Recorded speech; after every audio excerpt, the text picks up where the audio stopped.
Hello बच्चों, let's read the question. The question says the polymer containing strong intermolecular forces, example hydrogen bonding is. तो इस question में हमसे क्या पूछा गया है कि वो कौन सा पॉलीमर है जिसमें स्ट्रॉन्ग इंटरमोलिकुलर फोर्सेस जैसे हाइड्रोजन बॉन्डिंग एग्जिस्ट कर रही है, वो हमें बताना है। तो हाइड्रोजन बॉन्डिंग कहाँ होती है?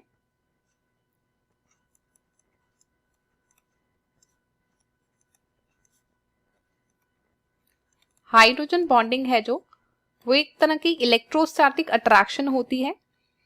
जब हाइड्रोजन एटम किसी इलेक्ट्रोनेगेटिव एटम के साथ अटैच होता है तो हाइड्रोजन बॉन्डिंग क्या होती है?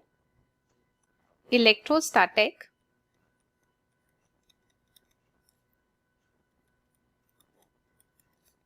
Attraction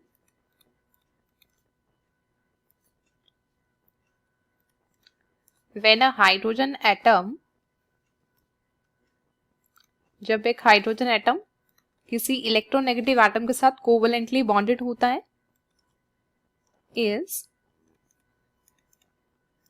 covalently bonded to electronegative atom. और ये इलेक्ट्रोनेगेटिव एटम्स कौन से होते हैं? जिनकी इलेक्ट्रोनेगेटिविटी हाई होती है, जैसे ऑक्सीजन, नाइट्रोजन, फ्लोरीन एक्सेट्रा। तो इनमें क्या होगी? हाइड्रोजन बॉन्डिंग एग्जिस्ट करेगी जब भी हाइड्रोजन इनके साथ अटैच होगा। तो अब हमें पूछा गया है कि कौन सा वो पॉलीमर होगा जिसमें स्ट्रॉन्ग इंटरमोलिकुलर फोर्स जैसे कि हाइड्रोजन बॉन्डिंग है वो एग्जिस्ट करती है, तो वो हमें बताना है। तो हम सबसे पहले जो हमें दे रखा है वो है नेचुरल रबड़। तो जो नेचुरल रबड़ होता है,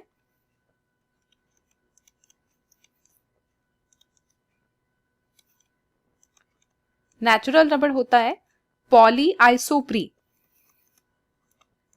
पॉली आइसोप्रीन, इसका जो मोनोमर होता है वो होता है आइसोप्रीन। आइसोप्रीन की पॉलीमराइजेशन से जो ये पॉलीमर है फॉर्म होता है। इसकी अगर हम स्ट्रक्चर देखें तो इसकी स्ट्रक्चर कुछ इस तरह होती है, CH2 CH double bond C CH3 CH2।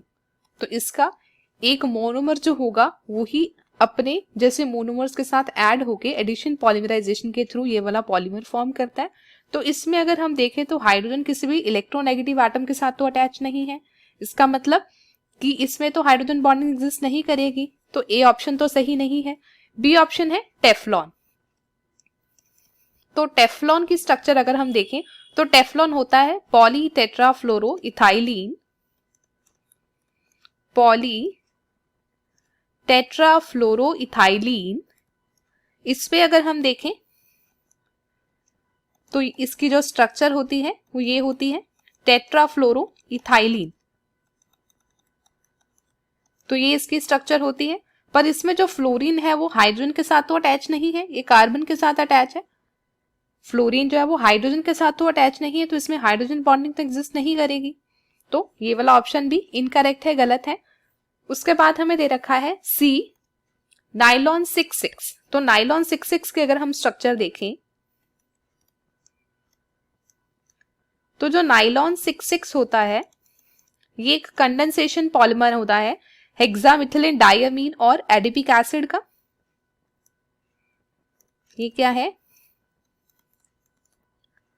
Condensation polymer है, condensation polymer of hexamethylene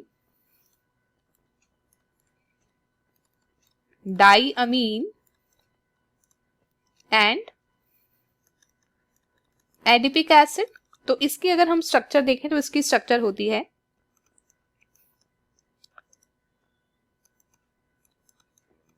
CH2 6, इसमें अमाइड बॉन्ड एग्जिस्ट करता है CONH वाला।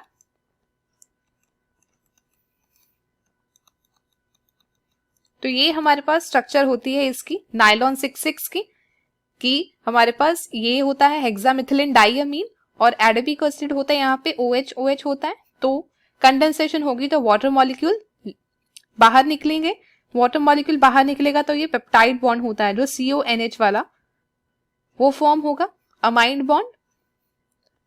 तो ये हमारे पास नाइलॉन 66 की स्ट्रक्चर है। इसमें अगर हम देखें तो क्या है कि जो नाइट्रोजन है वो हाइड्रोजन के साथ अटैच है, नाइट्रोजन जो है वो हाइड्रोजन के साथ अटैच है कि हाइड्रोजन इलेक्ट्रोनेगेटिव एटम के अटैच है, तो इसमें हाइड्रोजन बॉन्डिंग होगी। इसमें क्या होगा, हाइड्रोजन बॉन्डिंग होगी कि ये वाला जो नाइट्रोजन है अगर यहाँ पे दूसरी चेन में कोई हाइड्रोजन प्रेजेंट होगा तो उसके साथ हाइड्रोजन बॉन्डिंग करेगा। सेम ये वाला नाइट्रोजन भी, और कोई भी हाइड्रोजन और प्रेजेंट होगा तो वो ऑक्सीजन के साथ भी शो कर सकता है हाइड्रोजन बॉन्डिंग यहाँ पर। तो इसका मतलब यही ऑप्शन हमारे पास ये करेक्ट होगा। डी में दे रखा है हमें, डी ऑप्शन में हमें दे रखा है पॉलीस्टाइरीन। तो अगर हम पॉलीस्टाइरीन की स्ट्रक्चर देखें,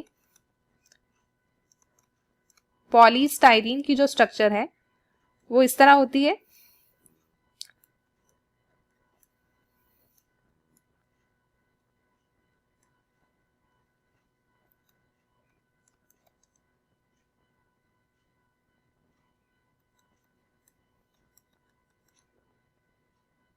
तो ये हमारे पास पॉलीस्टाइरीन की स्ट्रक्चर है, इसमें भी कोई हाइड्रोजन इलेक्ट्रोनेगेटिव एटम के साथ तो अटैच नहीं है।